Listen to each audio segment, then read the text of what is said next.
Quiero pedir a los hermanos que abran su Biblia en el Evangelio de Lucas, capítulo de número 7. Evangelio de Lucas, capítulo de número 7, del verso 1 hasta el versículo de número 10. Vamos a meditar en la palabra del Señor a partir de ahora, en este capítulo de número 7, y vamos a destacar aquí algunas cosas interesantes que hemos visto en ese texto bíblico y compartir con mis hermanos para la edificación de todos nosotros. Así dice: Después que hubo terminado todas sus palabras al pueblo que le oía, entró en Capernaum, y el siervo de un centurión, a quien éste quería mucho, estaba enfermo y a punto de morir. Cuando el centurión oyó hablar de Jesús, le envió unos ancianos de los judíos, rogándole que viniese y sanase a su siervo. Y ellos vinieron a Jesús y le rogaron con solicitud, diciéndole: es digno de que le conceda esto, porque ama a nuestra nación y nos edificó una sinagoga. Y Jesús fue con ellos, pero cuando ya estaban lejos de la casa, el centurión envió a él unos amigos diciéndole: Señor, no te molestes, pues no soy digno de que entres bajo mi techo. Por lo que ni aún me tuve por digno de venir a ti, pero di una palabra y mi siervo será sano. Porque también yo soy hombre puesto bajo autoridad, y tengo soldados bajo mis órdenes, y digo a este: ve, y va, y al otro: ven, y viene. Y a mi siervo: hace esto, y lo hace. Al oír esto, Jesús se maravilló de él, y volviéndose, dijo a la gente que le seguía: os digo que ni aun en Israel he hallado tanta fe. Y al regresar a casa, los que habían sido enviados hallaron sano al siervo que había estado enfermo, Pues bien, meditemos ahora en ese texto de la Biblia Sagrada, en esta historia, que es una historia muy interesante, es una historia muy linda, pues trata de un milagro que sucedió no solo en la vida del hombre que estaba enfermo, mas también en la vida del propio centurión, porque él vivió un milagro también. Al ver su siervo siendo sanado por Jesús, él también fue partícipe de este milagro, de esa historia bíblica muy hermosa. Queridos, nosotros estamos viviendo un momento muy difícil, un momento donde hay bastante desesperación, un momento donde hay muchas personas entristecidas, llorando la pérdida de un familiar. Hay personas ahora exactamente que están infectadas por el virus y quizás están ellas desesperadas porque ya han visto que muchas personas han fallecido a causa de este virus. Hay personas que a causa también de este virus hoy día no tuvieron la condición de colocar un pan sobre su mesa para que ellos pudiesen comer. Así que hay mucha desesperación. El virus ha venido y ha causado mucha desesperación en mucha gente. Pero yo quiero en esta noche hablar sobre una persona que puede y que es capaz de hacer con que todo eso pueda terminar, con que todo eso pueda cesar, finalizar. Y este es la persona bendita del Hijo de Dios, el Señor Jesucristo. Observemos que el centurión, que era un hombre importante, era jefe de un ejército de Roma, este hombre tenía un siervo, o tenía varios siervos, pero la Biblia dice que uno de sus siervos, a quien él amaba, este siervo vino a enfermarse. Y yo me imagino que tal cual la mujer del flujo de sangre, que había gastado todo su dinero buscando el auxilio de los médicos y no pudo encontrar, este hombre también, que gozaba de un estatus financiero bueno, porque trabajaba él empleado en el ejército de Roma. Este hombre había también, por supuesto, porque la Biblia dice que él le amaba a su siervo, yo creo que él ya había gastado con los médicos, ya había mandado traer buenos médicos para examinar a su siervo. Sin embargo, la Biblia dice que el hombre estaba enfermo a punto de morir. Y este señor oyó hablar que Jesús estaba entrando en Capernaum. Y al escuchar acerca de Jesús, porque su fama de Jesús corría por todas partes, la gente sabía que había un profeta en Israel, y ese profeta era poderoso en palabras y obras. Este profeta era el profeta que Isaías había profetizado acerca de él como el Mesías que habría de venir. Había multitud de gente que estaba siguiendo a Jesús. Por lo tanto, Jesús no pasaba desapercibido en ningún lugar. Jesús también reúne y llama y comisiona 70 discípulos y envió de 2 en 2.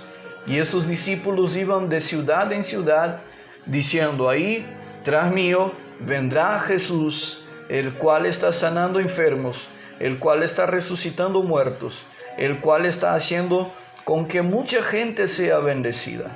Este centurión, por supuesto, ya había escuchado acerca de la fama de Jesús. Y cuando Jesús pasa por Capernaum, él no pierde la oportunidad de acercarse a Jesús a través de algunos amigos. Así que nosotros vamos a observar que este hombre recurre a una persona que le podía ayudar. Pues Pablo dice, escribiendo a los Efesios, en el capítulo 3, versículo 20, diciendo que Dios es poderoso para hacer mucho más de lo que pedimos o pensamos. Dios es infinitamente poderoso para hacer mucho más de lo que pedimos o pensamos. Fíjese, hermanos, que a veces nosotros esperamos cosas tan pequeñas de Dios y Dios nos sorprende con cosas grandes. ¿Por qué? Porque Dios es poderoso. Él es el dueño de todas las cosas. Él tiene la potestad de todas las cosas. Dios es poderoso.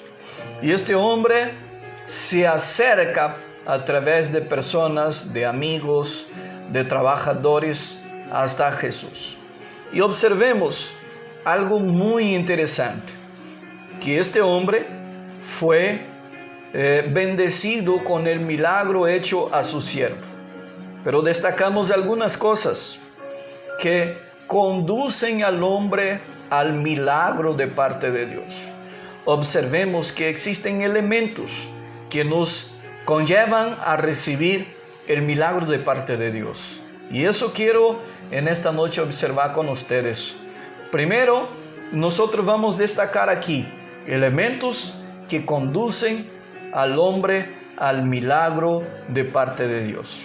La primera cosa que nosotros podemos observar en esta historia bíblica, en ese relato sagrado, es que el hombre, por supuesto el centurión, siendo un hombre que gozaba de tamaña autoridad, él fue hasta Jesús a través de sus amigos, por supuesto, y la Biblia dice que él se despoja de todo eso, de todo su esplendor, de toda su gloria, de todo el nombre, la fama que tenía por ahí, y se acerca a Jesús con humildad, El primer elemento que destacamos para que el hombre pueda alcanzar el milagro de Dios, llámase humildad.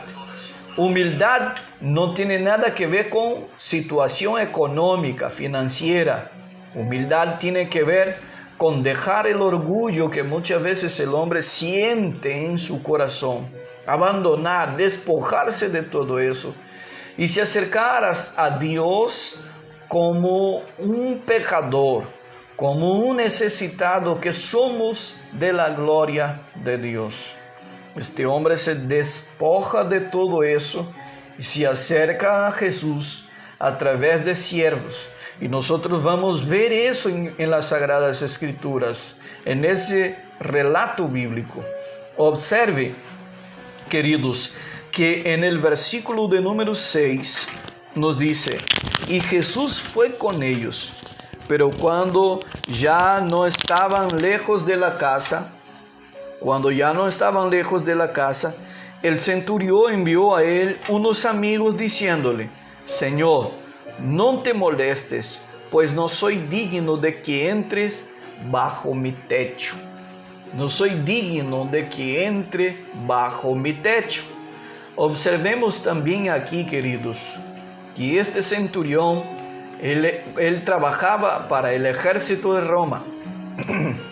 Y este hombre también era un gentil y había una divergencia. Judíos y gentiles no se unían porque los judíos se consideraban un pueblo exclusivo, especial, un pueblo superior, y decían que los gentiles no eran merecedores porque eran paganos. Por eso, queridos, había esta divergencia entre ellos, y el centurión era un hombre que conocía también lo que estaba pasando, y él sabía que un judío no entraba en la casa de un gentil. Él se dirige a Jesús diciendo: Señor, no soy digno. Primero, porque había esa divergencia. En segundo, porque él reconocía su estado de pecado que él vivía. El estado de pecado que él vivía. Él reconoce todo eso diciendo: Señor, no soy digno de que tú entres bajo mi techo. El hombre podía quizás jactarse ahora diciendo: yo soy una autoridad, yo soy un oficial del ejército romano, así que yo tengo autoridad, como él mismo dice en versículos posteriores. Él dice: yo tengo autoridad, yo digo a mi siervo, hace eso, y él lo hace. Él sabe que él está revestido de autoridad, pero él se despoja de todo eso. Él se despoja de todo eso. Y lo que nosotros vemos es que este hombre, él tenía motivos, él tenía razones, él podría decir: soy un hombre digno de que Jesús venga hasta mí. Y nosotros observamos el por qué. Primero, porque la Biblia da testimonio que este hombre amaba a su prójimo. Versículo de número 2 del capítulo 7 nos dice: y el siervo del centurión, a quien éste quería mucho, a quien éste amaba, a quien éste quería mucho. Este hombre, él era un hombre que amaba a su prójimo, como jefe, como señor, como un superior al hombre que estaba enfermo. Él podría muy bien decir: que se muera, porque yo tengo dinero para comprar otro siervo, para adquirir otro siervo. Pero la Biblia da claramente el testimonio de que este oficial amaba a su siervo, consideraba, tenía estima a su siervo, y quizás le dolía en el corazón y en el alma ver al siervo a quien él amaba enfermo. Así que él, queridos, tenía quizás motivo para jactarse y juzgarse ser digno de ser un hombre merecedor. Pero él muestra también en el verso 5, nosotros podemos ver que la Biblia da testimonio de quién era este centurión. Dice la Biblia, versículo 5: porque ama a nuestra nación. Esto era los judíos dando testimonio de un gentil al Señor Jesús, diciendo: Señor, mira, nosotros te pedimos que tú vayas a la casa de este siervo. ¿Sabe por qué? Porque este centurión, él ama a su siervo. Porque este centurión, él ama a nuestra nación. Abrimos un paréntesis aquí para decir que el propio Dios dijo que Él bendeciría a aquellos que bendijera la nación de Israel, que Él maldecería a aquel que maldijera la nación de Israel. O sea, este hombre, a pesar de ser un gentil, pero era un hombre que amaba la nación de Israel. Luego, la Biblia muestra también que este hombre era un hombre muy dadivoso. Este hombre tenía posesiones, dinero, tenía riqueza, pero era un hombre dadivoso. Él no era un hombre que guardaba solamente para sí, como mucha gente que tiene dinero, pero no es capaz de extender la mano para ayudar a su prójimo. Hay mucha gente hoy en esa situación tan difícil que está, que tiene dinero, hermanos. Yo estoy hablando de mucho dinero, pero no es capaz de agarrar un poco del dinero que tiene y compartir con la gente más pobre. ¿Cuántas personas hoy, hermanos, no llevaron un pan siquiera a la boca? ¿Cuántos niños ahora están de hambre, llorando quizás? Y nosotros teniendo tantas cosas, y aún más aquellos que tienen dinero como los dueños de banco, como esos dueños de grandes tiendas, que tienen bastante dinero, pero que ahora no son capaces de compartir el poco que tiene con la gente. O mejor, el mucho que tiene, ¿verdad?, con la gente.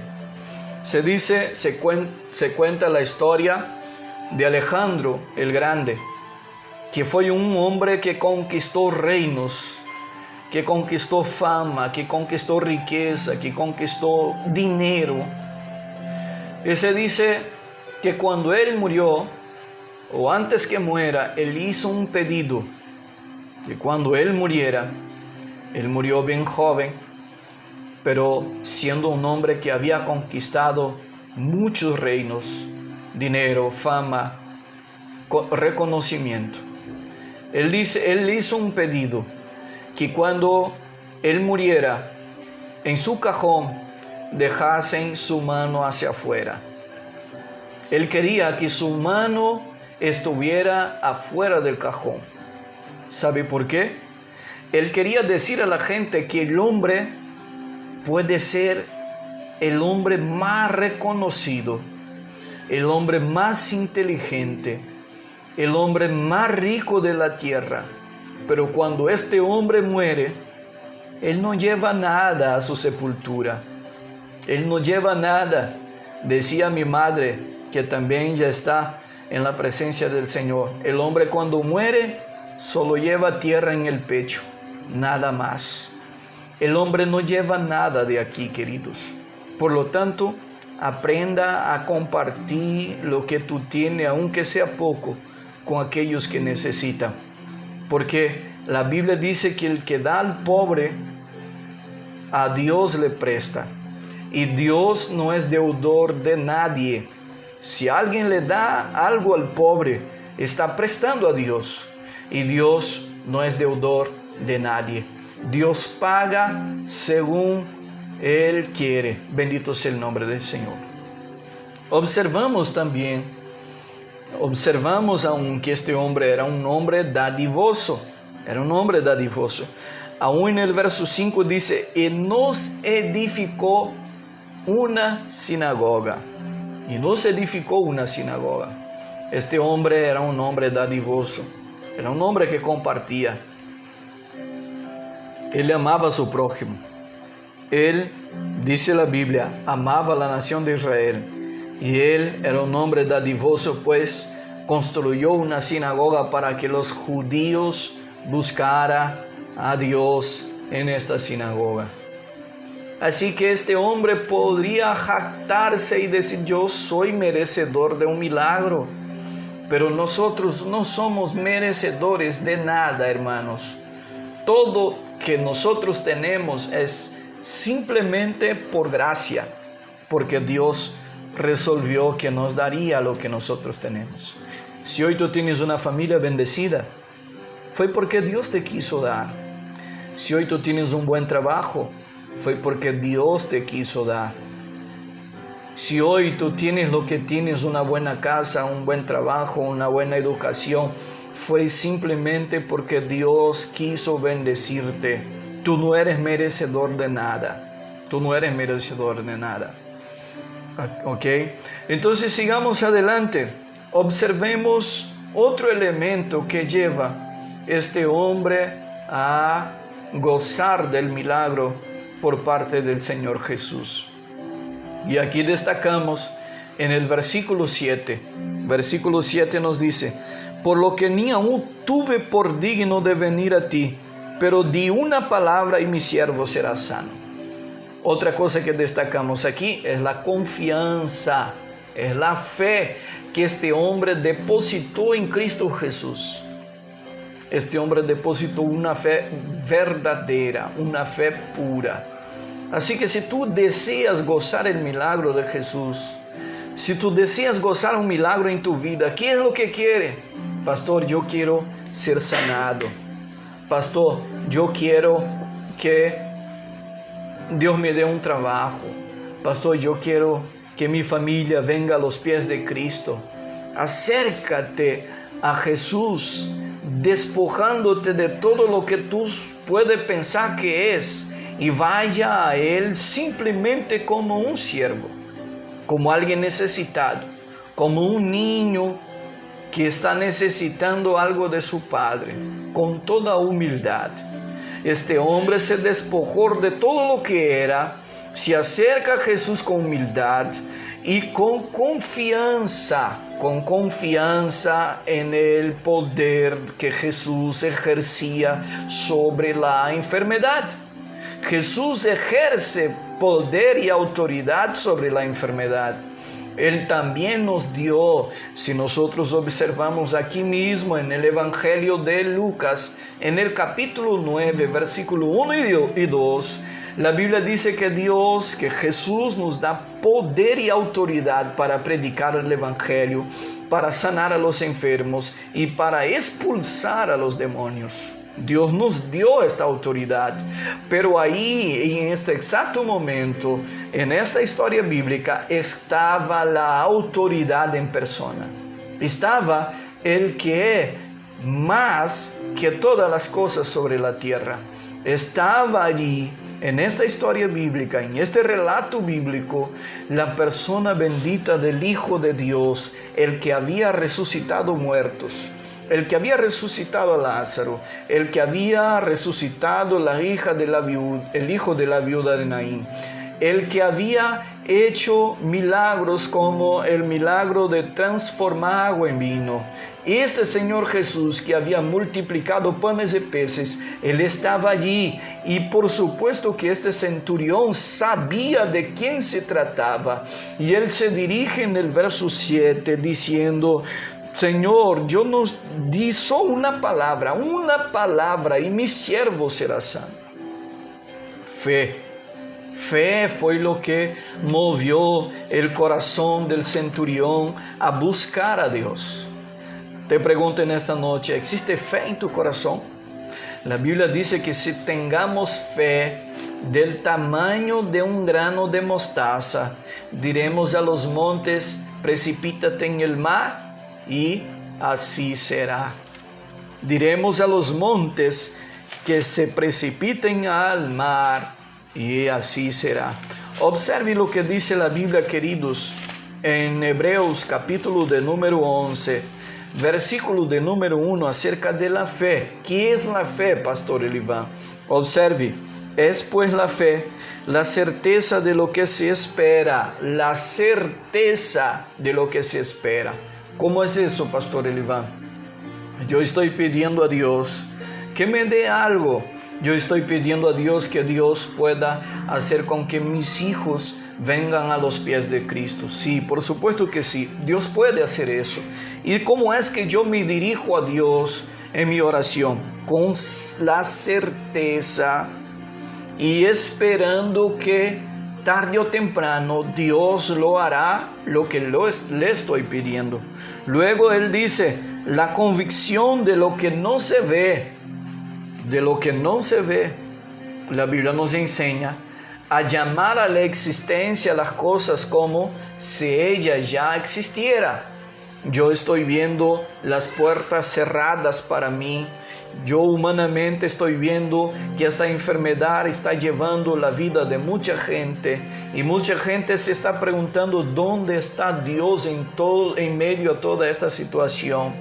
Pero yo, como cristiano que soy, sé que Dios está sentado en su alto y sublime trono y que cuando Él quiera, Él hará con que todo eso pueda cesar y la manifestación de su gloria descenderá sobre esta tierra y habrá una salvación, una cosecha de muchas almas, porque Dios es poderoso, porque Dios es poderoso, porque decía, queridos hermanos, la palabra, porque dice la palabra del Señor, que Él es poderoso para hacer mucho más de lo que pedimos o pensamos. Bendito sea su nombre para siempre. Así que yo te motivo en esta noche a creer profundamente en el Dios que está en el cielo. Cree como Job. Job decía, aunque Él me mate, yo esperaré en Él. Él puede quitarme la vida, pero yo voy a seguir esperando en Él. Job tenía perdido todo, su casa, sus negocios, sus hijos y hasta mismo su salud. Porque dice la Biblia que vino una llaga de la planta de sus pies hasta lo alto de su cabeza.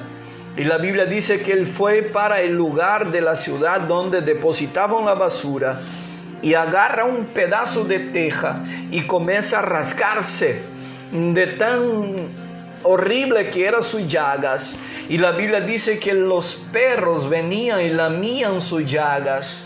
Pero Job, en toda esta situación, él abre su boca y dice, aunque Él me mate, yo seguiré confiando en Él. Yo seguiré confiando en Él. Yo seguiré confiando en Él.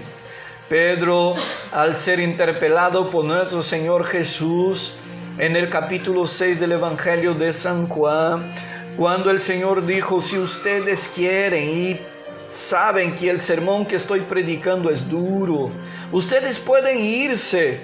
Pero Pedro se voltea a Jesús y dice, Señor, ¿para dónde iremos nosotros si solo tú tienes palabra de vida eterna? ¿Para dónde iremos nosotros, hermanos? ¿A los brujos? Por supuesto que no. ¿A los hechiceros? Por supuesto que no. Porque hay un Dios en el cielo que es poderoso. Hay un Dios en el cielo que abrió el mar rojo. Hay un Dios en el cielo que hizo llover carne del cielo, pan del cielo. Hay un Dios que hizo que de una roca saliera agua para el pueblo saciar su sed. Y hay un Dios que Él escribió a los hebreos. En el capítulo 13, versículo 8 dice que Él es el mismo ayer, hoy y siempre. Este Dios, Él está cerca de nosotros. Él está cerca de ti. Él desea te abrazar, te perdonar. Él desea hoy hacer un gran milagro en tu vida. El mayor de todos los milagros, que es el milagro de la salvación. Este Dios fue tan grande, el amor a esta generación, a este pueblo, de tal manera que envió a Jesús para morir por nosotros. El texto bíblico nos muestra que este hombre centurión se acerca al Señor con fe, con confianza. Y el escritor de los Hebreos dice que la fe es pues la certeza de lo que se espera y la convicción de lo que no se ve. Pero también en el versículo 6, el escritor dice, pero sin fe es imposible agradar a Dios. Porque es necesario que el que se acerca a Dios crea que le hay y que es galardonador de los que le buscan. Es necesario, por lo tanto, que aquellas personas que se acercan a Dios con esta humildad que se acercó el centurión, despojándose de todo lo que era, de toda su autoridad, para postrarse delante de el que es, el que será la mayor de todas las autoridades, que es el Señor Jesús, Rey de Reyes y Señor de señores. Él se postra, Él reconoce que no hay nadie más grande, más poderoso, más lleno de autoridad que el Hijo de Dios. Él sabía, Él reconoció fe, confianza. Fue lo que demostró el centurión al reconocer que él no era digno de que Cristo entrara en su techo, bajo su techo. Pero él dice: Señor, di solamente una palabra y mi siervo será sano. Tú puedes en esta noche decir a Dios: Señor, di una palabra nada más. El hombre leproso que se acerca a Jesús, él se acerca al Señor y dice: Señor, el Señor Jesús dice: ¿quieres ser sano? Y él dice: Señor, si tú quieres, yo seré sano. Y el Señor dijo: yo quiero, sed sano. Sabe, querido Dios, Él no tiene placer en ver sus hijos sufriendo. Dios no tiene placer. Dios tiene placer en que sus hijos gocen de la bendición. Dios no tiene placer en la muerte de los impíos, mas Dios quiere que todos los impíos se arrepientan. Mire, queridos, alguien dijo que el sufrimiento es el megáfono de Dios para un mundo ensordecido. Ahora, en este exacto momento, hay mucha gente que se está volviendo a Dios. Varias personas me escriben a través del Messenger. Me escriben personas que ni siquiera me conocen y dicen: pastor, ore por mí. Cuando todo eso pase, yo voy a buscar una iglesia y dame la dirección de su iglesia porque quiero ir a congregar ahí. Ahora, en ese exacto momento, hay mucha gente que se acuerda que existe un Dios. ¿Sabe por qué? Porque antes que todo eso sucediera, estábamos como el pueblo de Israel, que Isaías dice: este pueblo me honra con sus labios, pero el corazón está lejos de mí. Vamos entonces nos acercar como el centurión, con fe, con confianza, para que Dios sea el que nos dé la bendición. Este hombre se despojó de todo lo que él era, se acercó a Cristo, reconoció que Dios es la autoridad mayor. Y la Biblia dice que el propio Señor se sorprende. El propio Señor se sorprende diciendo: en todo Israel no he visto una fe como esta. Una fe como esta. Esa historia del centurión nos muestra algo importante. Nos muestra los elementos que condujeron al hombre al milagro. El primer elemento es la humildad. El segundo elemento es la confianza en el poder de Dios, o sea, la fe que depositamos en Dios. Llevaron a este centurión a obtener el milagro a su siervo. Y queridos, él podía jactarse de ser lo que era. Observe que Pablo, escribiendo a los filipenses, él dice: yo fui un fariseo, yo fui un amante de la ley, yo era una persona reconocida, pero todo esto reputé por pérdida por Cristo Jesús. O sea, Pablo estaba diciendo: todo eso para mí, yo reputé, coloqué a un lado como si no fuera nada para acercarme delante de aquel que es todo, que es más que todas las cosas. Pablo, hermano, nos da o nos muestra en eso que el hombre puede ser lo que sea. Él puede ser el presidente de la mayor nación como Estados Unidos, de una de las mayores potencias. Pero el hombre no puede jactarse que es grande, porque grande es Dios, poderoso es Dios. Estados Unidos hoy es una potencia mundial, tiene un mayor ejército, los mejores armamentos, tiene empleo, trabajo para mucha gente, tiene dinero. Pero hay un Dios que la Biblia dice que de Él es la tierra, su plenitud, el mundo y los que en Él habitan. Este Dios es el Dios que yo sirvo. Este Dios es el Dios que tú sirves.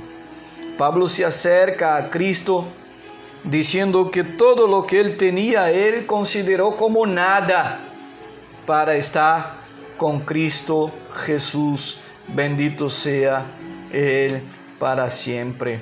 Y ahí Pablo dice, porque para mí el vivir es Cristo y el morir es ganancia. El morir es ganancia. Bendito sea el nombre del Señor. Finalizamos, queridos, esta palabra. Yo quiero finalizar esta palabra diciendo a ustedes algo muy importante.